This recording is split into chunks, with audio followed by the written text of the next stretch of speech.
जय राधा माधव बिहारी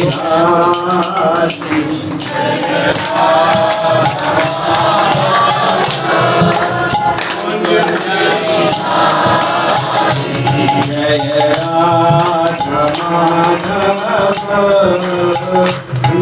बिहारी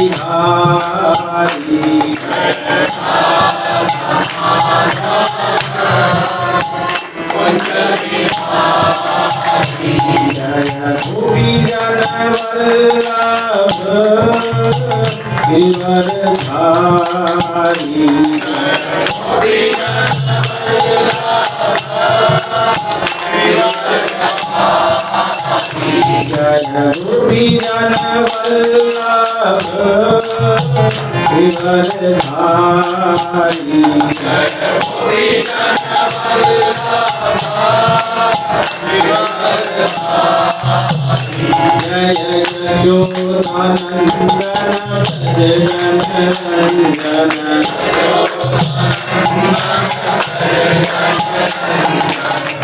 यशोदानंदन जननंदन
सभी भक्त प्रणाम करेंगे।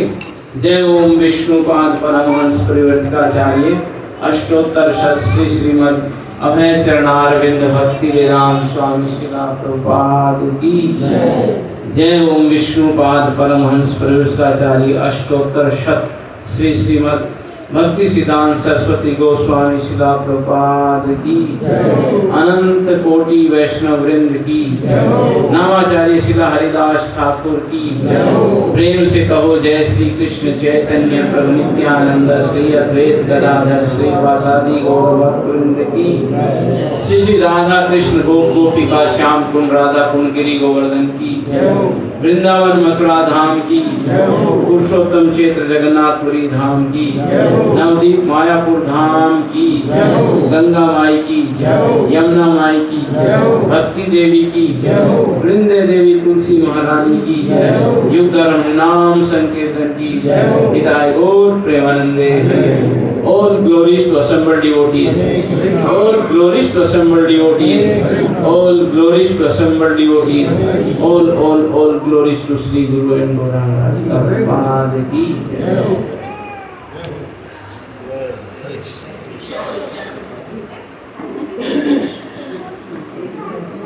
Om Namo Bhagavate Vasudevaya. वासुदेवाय। ओम नमो भगवते वासुदेवाय। ओम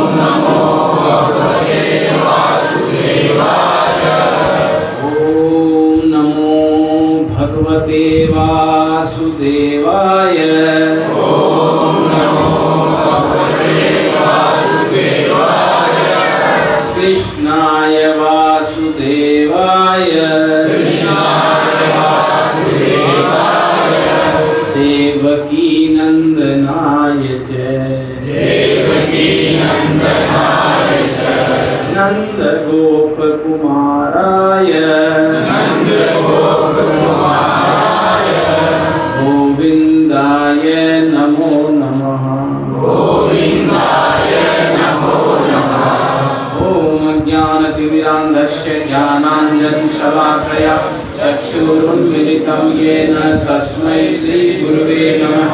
श्री चैतन्य मनोभीष्टं स्थापितं येन भूतले स्वयं रूप कदा मह्यं ददाति स्वपदान्तिकं।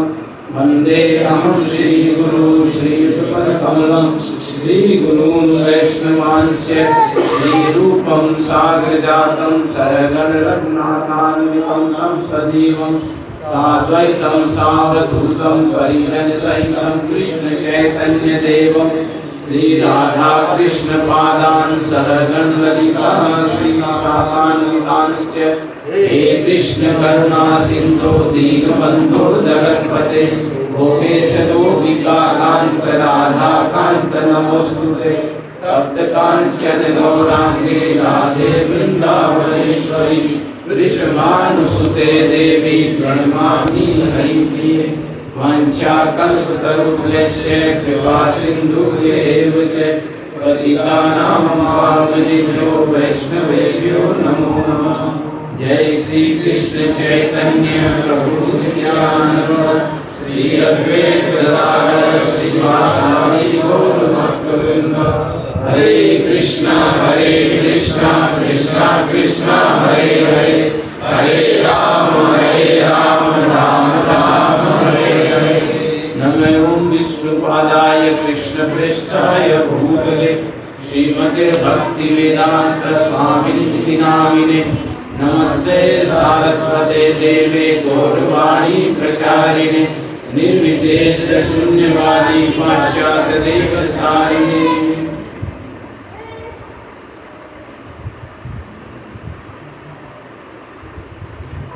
हरे कृष्ण।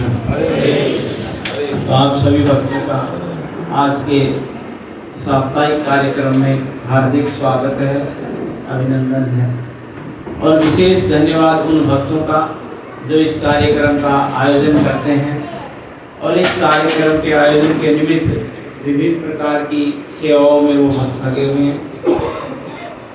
और आज उन भक्तों ने मुझे भी सेवा का अवसर दिया कि हम गुरु परंपरा की प्रसन्नता के लिए और अपनी स्तुति के लिए भगवान राम की कथा का वर्णन कर सके। तो जैसा मैंने गुरु परंपरा से सुना है उन्हीं की वाणी को यथारूप आपके समक्ष प्रस्तुत करने का प्रयत्न करूँगा। तो अभी रामनवमी का अवसर जो है सब पावन पर्व था, सभी ने धूमधाम से मनाया। तो प्रभु जी का जैसे आदेश हुआ कि भगवान राम का जो चरित्र है वो बहुत पावन है और उसके विषय में आप कुछ कथा कहिएगा। तो भगवान एक ही हैं और सभी प्राणियों के एक ही भगवान है और वो एक भगवान सर्वत्र है, सब जगह है, हमारी चिंतन शक्ति से परे है और वह एक भगवान सबसे बलवान है, करुणा में है, सर्व आकर्षण है, सभी को अपनी ओर आकर्षित करते हैं और सभी प्राणियों के माता पिता भी वही हैं और वही भगवान सभी कारणों के कारण भी है। जैसा कि ब्रह्म संहिता में लिखा है, ईश्वर परम कृष्ण सच्चिदानंद विग्रह अनादिरादि गोविंद सर्व कारण कारणम। तो वही भगवान जो सर्वत्र विराजमान है और सबके एक ही भगवान है, वो भिन्न भिन्न युगों में प्रकट होते हैं, अवतार लेते हैं। अवतार का मतलब है अवतरण होना, जैसे ऊपर से कोई आता है तो उसको अवतार बोलते हैं। तो भगवान क्यों अवतार लेते हैं, क्यों आते हैं इस संसार में जिसमें हम रहते हैं? और ये एक सत्य है कि जिस जगत में हम रहते हैं वहाँ भगवान के बहुत अवतार हुए हैं और इसका वर्णन आपको संसार की पुस्तकों में, वेदों में, पुराणों में हर जगह आपको मिलेगा। तो भगवान के आने का कारण भगवान भगवत गीता में कहते हैं कि जब जब धर्म की हानि होती है, यदा यदा ही धर्मस्य ग्लानिर्भवति भारत अभ्युत्थानम् अधर्मस्य तदात्मानं सृजाम्यहम्। तो आने का उद्देश्य क्या है? उद्देश्य ये है कि अपने भक्तों को आनंद देने के लिए, परित्राणाय साधूनां विनाशाय च दुष्कृतां, जो दुष्ट व्यक्ति हैं उनका विनाश करने के लिए और धर्म की संस्थापना करने के लिए संभवामि युगे युगे। तो भगवान राम भी प्रकट हुए थे कौन से दिवस में? राम नवमी के। तो वहाँ पर वर्णन आता है रामचरितमानस में कि भगवान की तिथि भी कौन सी थी? तो वहाँ लिखा है, नवमी तिथि मधु मास पुनीता शुक्ल पक्ष अभिजित हरि प्रीता। दिन कौन सा था? नवमी तिथि थी। और महीना कौन सा था? मधुमास पुनीता। मधुमास कौन सा महीना होता है? जो चैत्र का जो मास होता है उसको मधुमास कहते हैं। इसको मधुमास क्यों कहा जाता है? दो शब्दों से बना है, मधु और मास। मधु का मतलब होता है शहद। तो ये जो महीना है इसमें बसंत ऋतु रहती है।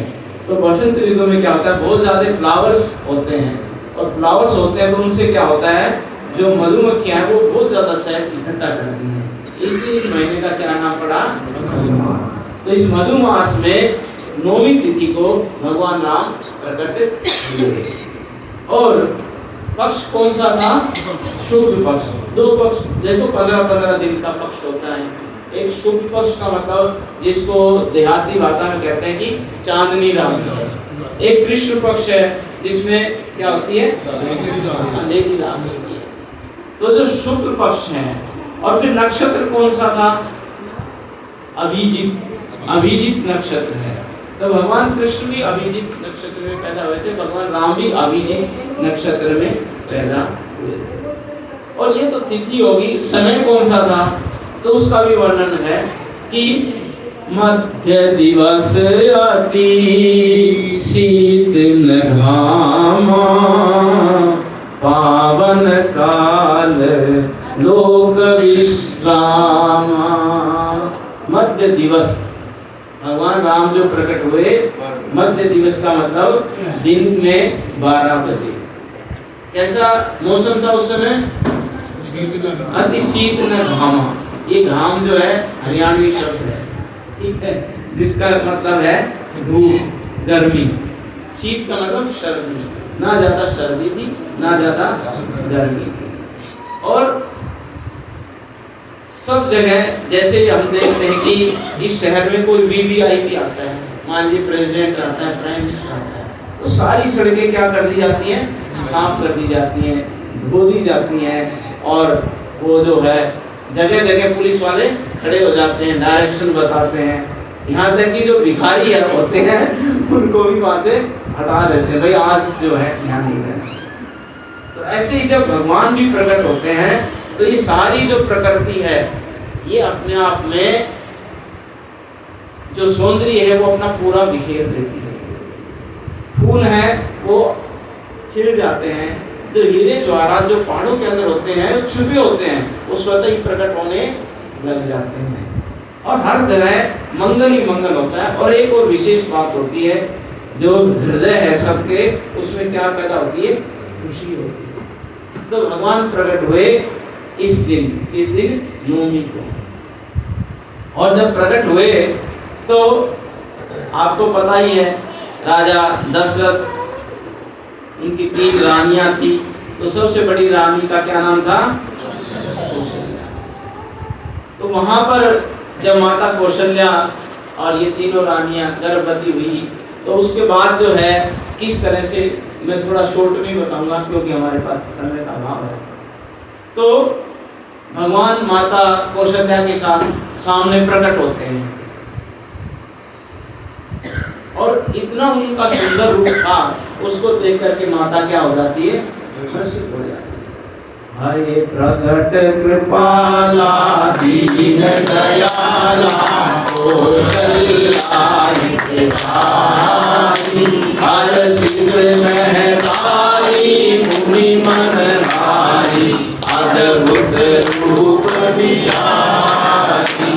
लोचन अभिरामा तनु घनश्यामा, शोभायुष भुजचारी, भूषण वनमाला नयन विशाला, शोभा सिंधु खरारी। ये भगवान का जो प्राकट्य है वो हमारी तरह नहीं होता। भगवान गीता में कहते हैं, जन्म कर्म च में दिव्यम, मेरा जन्म और मेरे कर्म क्या है, दिव्य है। अगर कोई व्यक्ति भगवान के जन्म को और भगवान के कर्म की दिव्यता को समझ लेता है तो वो उसका क्या असर होता है, ये भगवान कहते हैं, जन्म कर्म च में दिव्यम एवं यो व्यक्ति तत्व है, इसको तत्व से जान लेता है। तो त्यक्त्वा देहम पुनर्जन्म नयति माम एति सो अर्जुन। इस संसार में वो जब शरीर को छोड़ता है तो उसके बाद इस संसार में आता नहीं, यानी कि जन्म मृत्यु के चक्कर से छूट जाता है। सिर्फ ये जान लेने पे कि भगवान का जन्म क्या है, दिव्य है। हम यही सोचते हैं कि जैसे हम पैदा होते हैं ऐसे ही भगवान भी पैदा होते हैं। नहीं, हमारा जन्म होता है हमारे कर्मों का फल भोगने के लिए। हम ये डिसाइड नहीं कर सकते कि इस जन्म में हमारे पिता ये होंगे, हमारी माता ये होंगे। कोई कर सकता है? एक लड़का था, वो कह रहा था मैं तो बहुत गरीब घर में पैदा हुआ। ये आप डिसाइड नहीं कर सकते। या आप टारगेट मारो कि मुझे तो अंबानी के घर में ही लैंड करना है, वहीं पैदा होना है, तो पता लगा कि थोड़ा सा टारगेट गलत हो गया, पीछे झुकी है उसमें पैदा हो गया। तो अपने कर्मों के अनुसार हमारा जन्म होता है, लेकिन भगवान पहले डिसाइड करते हैं कि उनके माता पिता कौन। तो जब माता कौशल्या ने देखा तो लोचन अभिरामा तनु घनश्यामा, लोचन का मतलब होता है आंखें, अभिरामा का मतलब आंखों को आनंद देने वाला उनका, तो तनु घनश्यामा, उनका जो तनु था वो घनश्याम रंग का। और जैसे हमें कोई चीज देखते ही सुंदर लगती है, ऐसे ही भगवान सबको सुंदर लगते थे। और ऐसा नहीं है, 4 भुजाएं थी और गले में क्या थी, भूषण वनमाला थी और नयन विशाला, आंखें बहुत सुंदर थी, शोभा सिंधु खरारी। उसके बाद जब माता ने देखा कि प्रकट हो गए हैं तो उनको भगवान मान के क्या करती है, स्तुति करती है। कह दुई कर जोरी स्तुति तोरी, यही विधि करहु अनंता माया गुण ज्ञाना हित अमाना वेद पुराण वरंता करुणा सुख सागर सब गुण आगर यही राम संता सो मम हित लागी जन अनुरागी भयं प्रगट श्रीकंठा। तो जब देखा माता कौशल्या ने प्रकट हुए हैं तो दोनों हाथ जोड़ करके क्या करती हैं? स्तुति करती हैं और कहते हैं कि मैं आपकी कैसे स्तुति करूं, क्योंकि आप जो हैं माया से परे हैं। वेद और पुराण ऐसा वर्णन करते हैं, आप सुख के सागर हैं और लेकिन आप मुझे आनंद देने के लिए मेरे हृदय में जो है प्रकट हुए हैं। मम उर्सोवासी यानी कि माता के गर्भ में प्रकट हुए हैं। कौन? भगवान राम। फिर कहते हैं कि वेद कहते हैं कि भगवान के रोम रोम से, जैसे हमारे रोम से जब गर्मी होती है तो क्या निकलता है? पसीना निकलता है। ऐसे ही भगवान का जो रोम है उसमें अनेक ब्रह्मांड छिपे हुए हैं। ये कारणार्णव जले भजती स्म योग निद्राम अनंत जगदंड सरोम कूप आधार शक्ति अवलंब पराम स्वमूर्ति गोविंदमादि पुरुषम तम हम भजामि। जो कारणार्थ जल में शयन करते हैं, ये कारणार्थ जले भजती स्म योग निद्राम आधार शक्ति अवलंब पराम स्वमूर्ति अनंत जगदंड सरोम कूप। अनंत जगदंड का मतलब होता है ब्रह्मांड। उनके रोम कूप से अनेक ब्रह्मांड जो है, असंख्य ब्रह्मांड प्रकट होते हैं। तो माता कौशल्या कहती है कि जो है अनेक ब्रह्मांड प्रकट होते हैं और वो मेरे उदर में आ गई, ये कैसे हो सकता है? लोग तो मजाक उड़ाएंगे। तो भगवान की ये खासियत है, भगवान बड़े से बड़े हैं और छोटे से छोटे। वो एक ही है। एको अपि असौ रचितुम जगदंड कोटि यत शक्ति अस्ति जगदंड चया यत अंतः अंडांतरस्थ परमाणु च अंतरस्थम गोविंदमादि पुरुषम तम। अंडांतरस्थ, अंडांत का मतलब होता है ब्रह्मांड के अंदर भी है वो। परमाणु च अंतरस्थम, परमाणु का मतलब समझते हैं? एटम, वो एटम के भी अंदर है। ऐसे भगवान में गोविंद का क्या करता हूँ? गोविंदमादि पुरुषम तम हम भजामि। तो यहाँ पर गीता में भगवान ने बोला है 8वें अध्याय में अनोर अणीयाम अनुशासितारम। अणोर अणीयाम मतलब अणु से भी छोटे। देखो हमारा सूक्ष्म शरीर हमें दिखता है, स्थूल शरीर, और सूक्ष्म शरीर जो इसके अंदर है, जो किससे बना है? मन बुद्धि अहंकार से। तो जितने भी वैज्ञानिक डॉक्टर हैं इस स्थूल शरीर की इलाज कर सकते हैं, लेकिन आपके मन में क्या चल रहा है, आपकी बुद्धि में क्या है, कोई डॉक्टर पकड़ सकता है? नहीं। इंद्रियाणि पराणि आहु इंद्रिये परम मनम मन सस्तु परा बुद्धि यो बुद्धे परस्तस्तु है। तो आत्मा इंद्रियों, स्थूल मैटर से इंद्रियां सूक्ष्म है। इंद्रियों से छोटा क्या है? मन। मन से भी सूक्ष्म बुद्धि है और बुद्धि से भी छोटी क्या है? सूक्ष्म फाइन आत्मा है। और उस आत्मा के भी हृदय में भगवान विराजमान है। किसके रूप में? परमात्मा। सो कितने सूक्ष्म सूक्ष्म हैं और बड़े से बड़े हैं। ये पूरा ब्रह्मांड भगवान के एक रोम कोप में असंख्य ब्रह्मांड समाये, तो कितने विशाल। तो यही माता कौशल्या कहती है, ब्रह्मांड निकाया निर्मित माया रोम रोम प्रतिवेद कहे मम उर्सोवासी यह उपहासी उन्नत धीर मति धीर न रहे। जब माता जी ऐसे गान कर रही हैं तो भगवान हंसने लगे कि मेरी माँ को क्या हो गया है? ज्ञान हो गया है। अब ज्ञान हो गया है तो फिर कैसे लीला होगी? ये तो बेटा मानेगी नहीं मुझे। ये तो हमेशा क्या करेगी? भगवान मान के क्या करती रहेगी? पूजा 3 बार अगरबत्ती, 7 बार ऐसे घुमाएगी अगरबत्ती, फिर दीपक लेगी, 4 2 3 7 बार ऐसे ही घुमाती रहेगी। तो भगवान मुस्कुराने लगे। भगवान की स्माइल भी जो है ना, ये एकदम से विशेष है।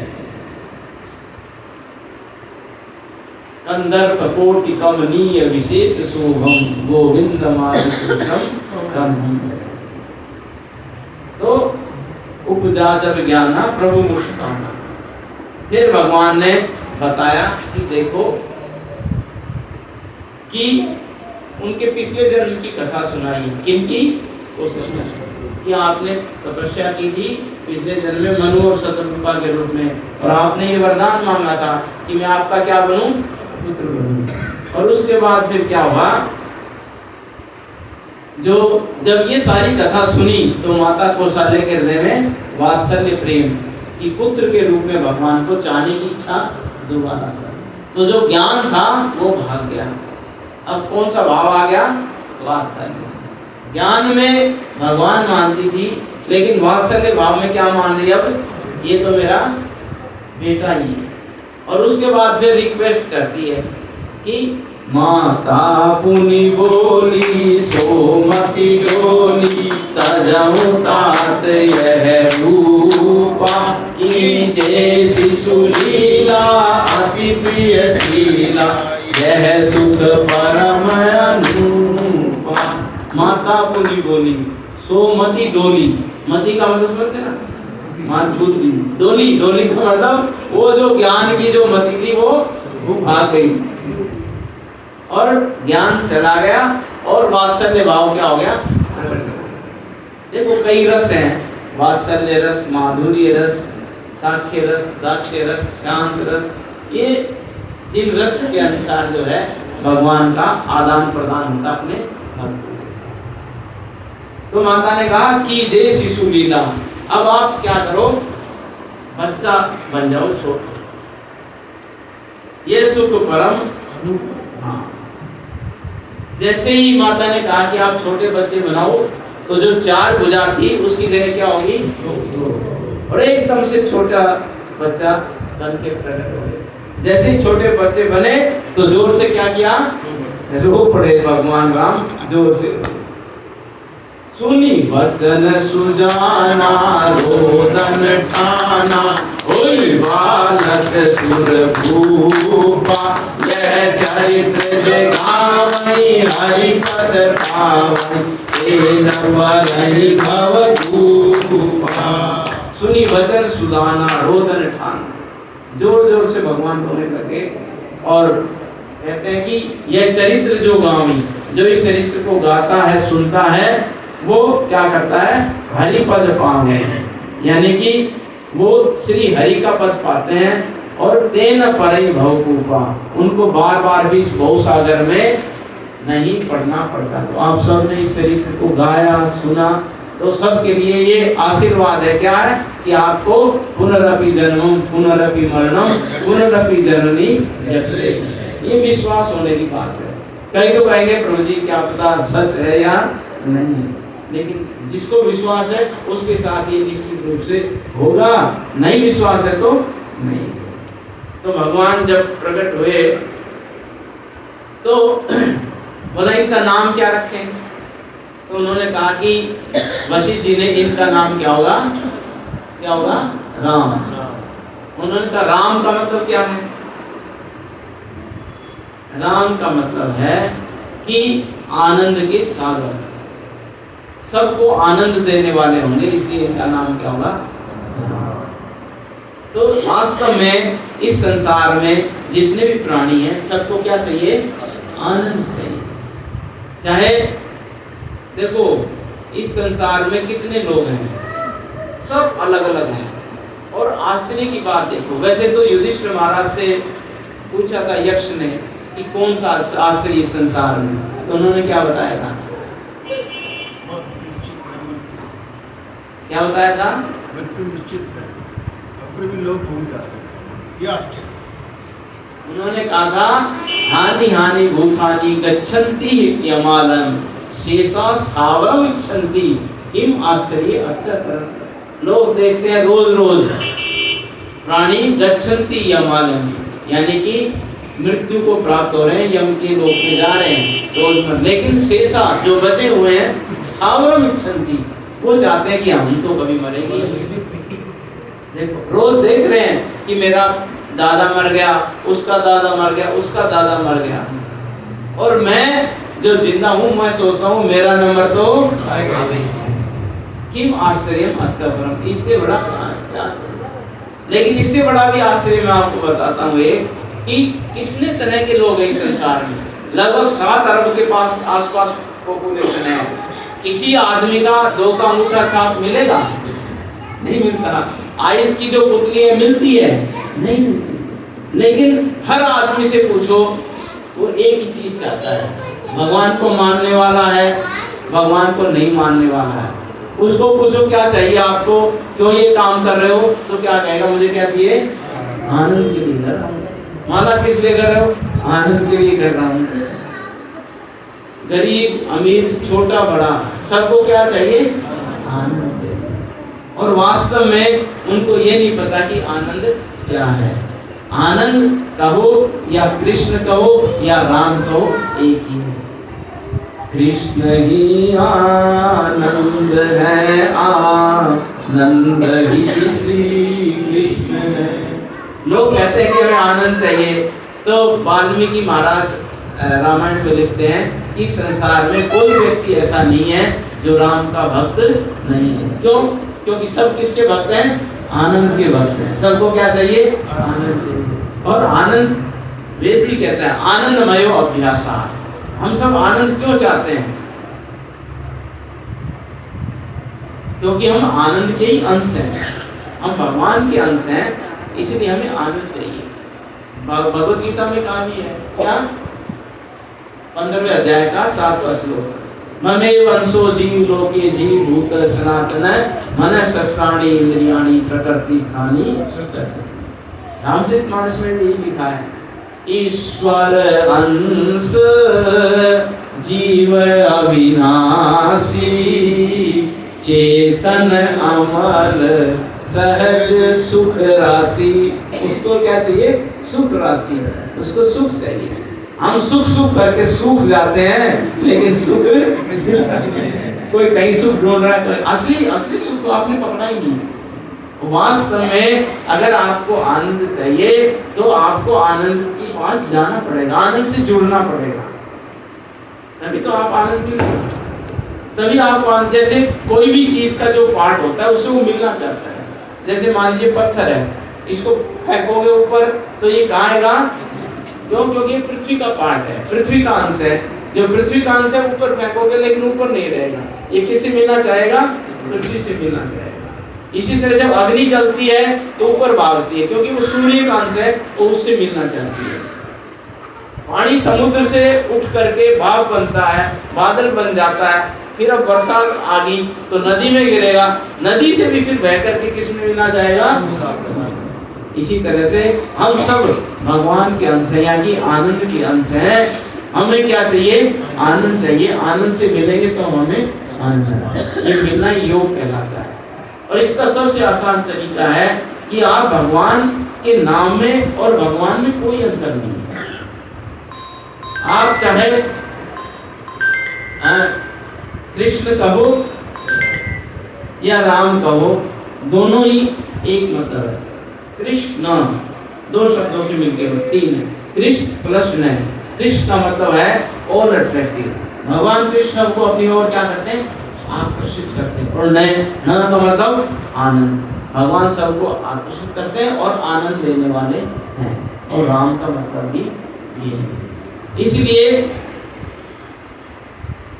भगवान के नाम में और भगवान में कोई अंतर नहीं है। इसलिए बृहद भागवतम में श्रीला सनातन गोस्वामी लिखते हैं, जयति जयति नाम आनंद रूपम मुरारे।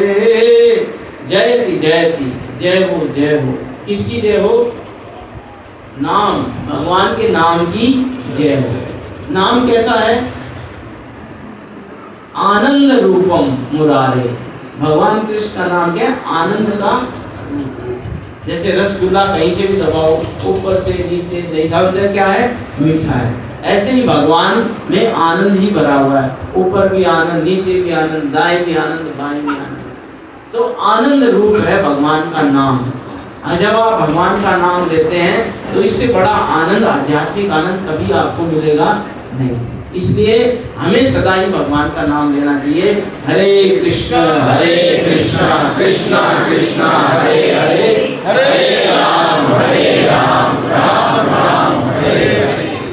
यदि आपको आनंद चाहिए, आपको राम चाहिए, तो सदा आप इस हरे कृष्ण महामंत्र का जप करिए नित्य।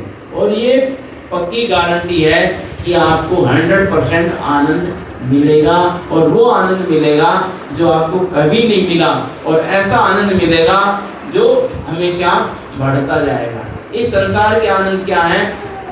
प्रति क्षण घटमान। घटमान का लगाओ, आनंद आएगा फिर नीचे आएगा। जैसे आज सारा दिन व्रत किया है, कल प्रभु जी कहे कि प्रभु जी रसगुल्ला खाओगे? हाँ जरूर। तो रसगुल्ला दिया, आनंद आया ना, फिर एक और ले लो, तो दूसरे में आनंद क्या हो गया? एक और ले लो, तो और क्या हो गया? और चौथे में अरे नहीं लेना पड़ेगा, तो फिर क्या हो जाएगी? वोमिटिंग भी हो सकती है। तो ये आनंद क्या है? ये नीचे आता है, ऊपर से नीचे। माँ परेशान है, बच्चा गायब हो गया, देखो कितना दुख होता है जिसका बेटा गुम हो जाए, रो रही है जोर जोर से, मेरा पुत्र कहाँ गया था। 2-3 दिन बाद पुलिस पकड़ के लाती है, मिल गया। तुरंत उसको किससे लगाएगी? गले से लगाई, चूम रही है, मेरा बेटा, मेरा पुत्र, मेरा। गले से लगा लिया, बच्चा फिर आता है, मम्मी मम्मी मम्मी, फिर लगा देगी एक बार, तीसरी बार फिर आता है, मम्मा मम्मा मम्मा, खेलो। तो आनंद कहाँ गया वो? इस संसार के जितने भी सुख है, जितने भी आनंद है, वो डिक्रीजिंग ऑर्डर में। लेकिन जो आध्यात्मिक आनंद है, भगवान के नाम का आनंद है, भक्ति का आनंद है, ये क्या है? प्रति क्षण जो है वर्धमान आनंद अम्बुधि वर्धनम प्रति पदम पूर्णामृत स्वादनम सर्वात्म संपन्नम परम विजयते श्री कृष्ण संकीर्तनम। श्री कृष्ण संकीर्तन की जय हो। ऐसा आनंद आपको मिलेगा जो आपने कभी चखा नहीं है। तभी तो हम देखते हैं, हम कितने सालों से हरे कृष्ण महामंत्र का जप करें, कोई ऐसा दिन नहीं जिस दिन नहीं करते हैं, और जितना करते हैं उतना ही दिल मांगे। और इसमें यहाँ भी फायदा है और आगे भी फायदा है, क्योंकि आप जीवन भर भगवान का नाम लोगे, यहाँ आनंद है, और उसके बाद भगवान कहते हैं अंत काले च मामेव स्मरणं भूत्वा कलेवरम ये प्रयाति समद्भावम याति नास्ति अत्र संशय। अंत काल में मेरा नाम लेके जाएगा तो मेरे पास आएगा, इसमें कोई शक नहीं। लेकिन जिंदगी भर आपने नहीं किया तो देखो कितनी बड़ी बात है, आप सोच भी नहीं सकते कि कितना फायदा है, लेकिन लोगों को विश्वास नहीं होता। विश्वास किसका होता है? जैसे कोई कहे डॉक्टर कि प्रभु जी आपका ये हाथ तो जब ठीक होगा जब यहाँ से पूरा ऑपरेशन हो जाएगा, कट जाएगा। लेकिन किसी ने मुझे ऐसी गोली दे दी, मैंने खाई, ठीक हो गया। अरे अब गोली लेना ठीक है, ऑपरेशन करवाना चाहते हो? तो ऐसे ही ये भगवान के नाम की गोली है, सबको लेनी चाहिए और ये तुरंत असर करती है, इसमें कोई संदेह नहीं है। तो भगवान प्रकट हो गए, बड़े हो गए, उसके बाद बड़े हो गए तो राज्य तिलक के लिए कहा कि किनको मिलेगा? राम को राज्य की तैयारी हो जाती है। जैसे तैयारी होती है तो सब खुश हैं, तैयारी की जा रही है। उसी समय जो है केकई भी फूल सारा अपना महल सजा रखा था।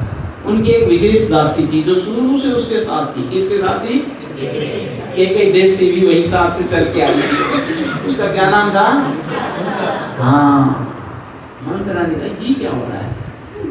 यहाँ तो बहुत लाइटिंग हो रही है, बहुत फूल वूल चल रहे हैं। एक कहती है कि तुझे पता नहीं मेरे बेटे को रास तिलक हो रहा है। तेरा बेटा? हाँ, राम मेरा ही तो बेटा है। एक राम को बहुत ज्यादा प्रेम करती थी। तो मंथरा फिर क्या है, ये जो जिव्या है ना हमारी, इसे कुछ भी कर सकते हो आप। इससे आप दोस्त भी बना सकते हो, दुश्मन भी बना सकते हो, और भगवान के धाम भी जा सकते हो, और जेल में भी जा सकते हो। इस जीव का प्रयोग करके मंत्रा ने पूरी रामायण कर दी, नहीं की? मंत्रा ने कहा कि भाई तू बहुत भोली है, इधर कान कर मेरे पास, तेरे कान में बताऊं, तुझे पता ही नहीं है। अरे ये जो है षड्यंत्र हो रहा है यहाँ पे, षड्यंत्र, तुझे पता नहीं है। राम राजा बन जाएगा, तेरी क्या हालत होगी तुझे पता नहीं। केकई को बहुत गुस्सा, उसको दूर धक्का मारती है। तू शरीर से भी कुबड़ी है और तेरी बुद्धि भी क्या है, तुझे पता है। ऐसी शुभ बात, अशुभ मुहूर्त पे अशुभ बातें करती है। तो फिर जो मंत्रा है इसका यूज करती, किसका? और क्या कहती है, को नृप होय हमें क्या हानि, चेरी छाड़ी की हो अब रानी। कोई राजा बन जाए, कौन नृप हो, हमें क्या, हमें क्या फर्क पड़ेगा। चेरी में तो दासी हूँ, दासी से कोई रानी थोड़ी बन जाऊंगी, हैं? अगर राम राजा बने, भरत बने, मुझे क्या फर्क पड़ता है। लेकिन तू केकई याद रखना, रानी से अगर ये राम राजा बन गया तो जरूर रानी से क्या बन जाएगी, मेरी करेगी ना।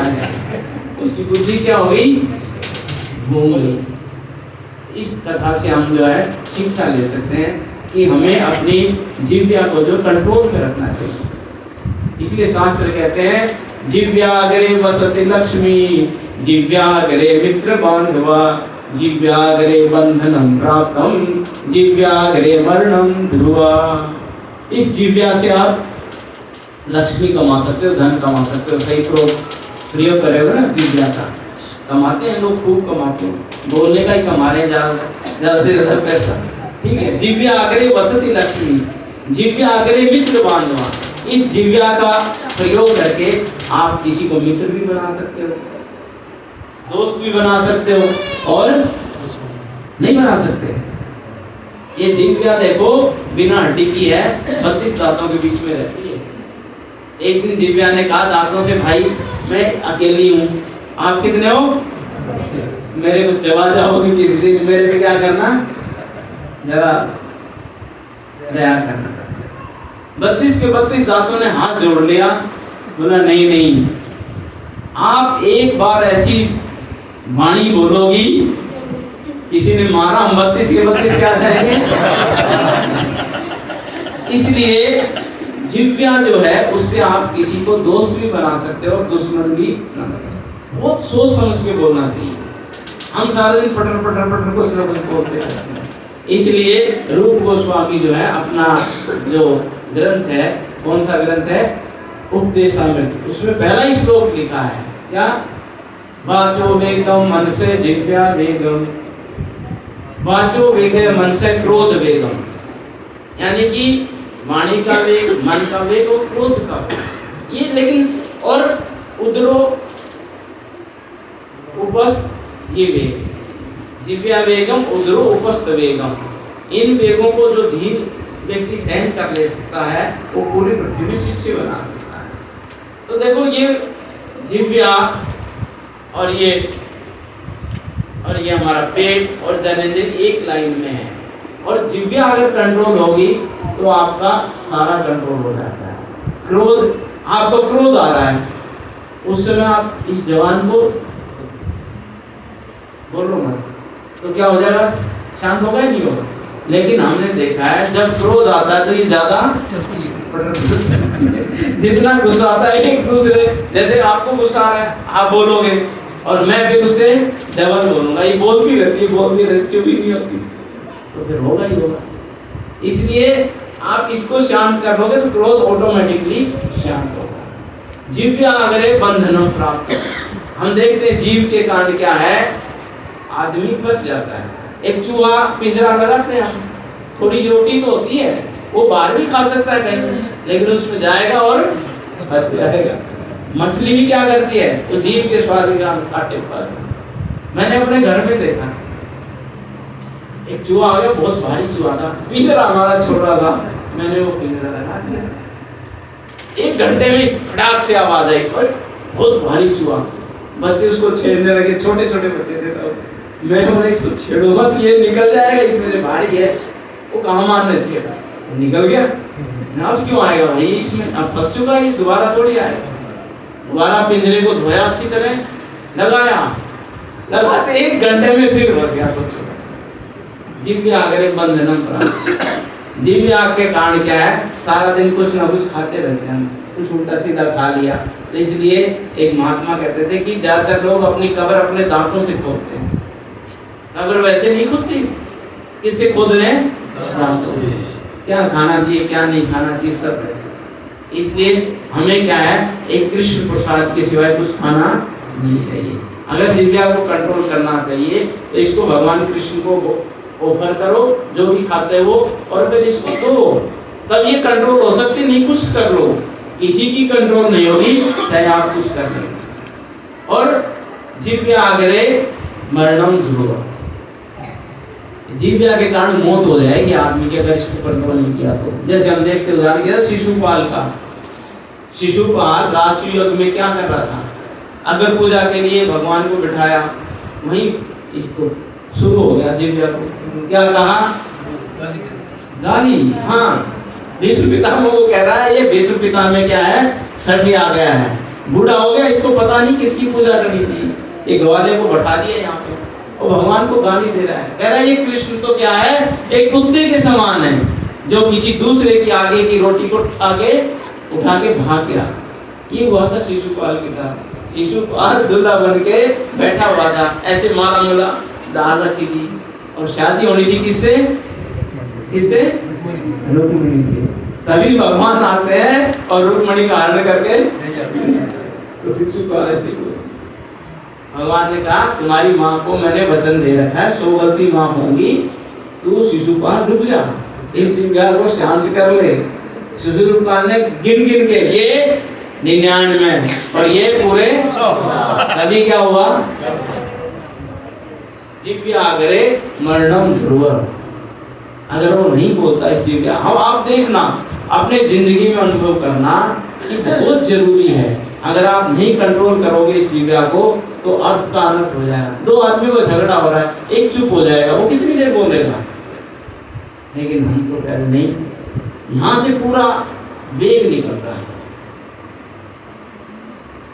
किसी की जीभ ऐसी है कि चुगली किए बगैर रह सकती, जब तक उसको मजा ही नहीं आता, खाना ही हजम नहीं होता। और लेडीज में खासकर, इधर आओ इधर आओ, और कहते हैं कि ये बात जो है मैंने आज तक किसी को नहीं बताई, किसी को बताना नहीं। आप सोचो जिसको आप गुप्त नहीं रख सकते, अगले जिसको बता रहे वो गुप्त रखेगा, वो भी ऐसे ही बोलेगा, मैं किसी को नहीं बताया, वो भी ऐसे फिर पूरी तरह सारे, अरे मैंने तो किसी को बताया। एक जीव ऐसी है जो हमेशा दूसरों को बुराई करती रहती है। जब देखो हर चीज में कमी निकालना, आपने यहाँ प्रोग्राम कर दिया, आपने बहुत अच्छा ये सिस्टम कर, यहाँ आएंगे प्रसाद पाएंगे और उसके बाद हमेशा अरे क्या पता नहीं कैसा बना, फीका फीका लग रहा सर ना, कुछ उसमें हुआ दे दो तो सब प्रसाद अच्छा है, अरे नहीं 5 मिनट से वेट करा दिया, वहां पर खड़े रहे। हर चीज में बुराई देखते हैं, ऐसे भी हस्बैंड वाइफ आपस में यही करते रहते हैं। वो बेचारा सारा दिन कमा के आएगा घर में, जैसे ही बैठेगा लेडीज क्या हो जाती, शुरू हो जाती, वहां निकल के चले जाते, तुम्हारा एक बूढ़ा बाप है, ये पड़ा रहता है, इसकी दवाई नहीं दे के मैं घूमती रहती हूँ, ये सिलेंडर पड़ा है, ये पड़ा है, बच्चे की फीस है, ये अब उसको 3 रोटी खानी थी, क्योंकि पेट तो उसका भर गया, उससे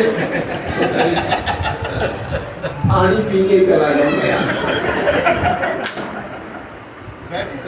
ऐसे ही आदमी भी क्या करेगा, इतनी प्यार से उसके लिए भोजन बनाती है माताएं, सब्जी बनाती है, सब कुछ बनाती है। एक दिन जिंदगी भर उसने बहुत अच्छा भोजन बनाया, एक दिन थोड़ा सा नमक ज्यादा होगा।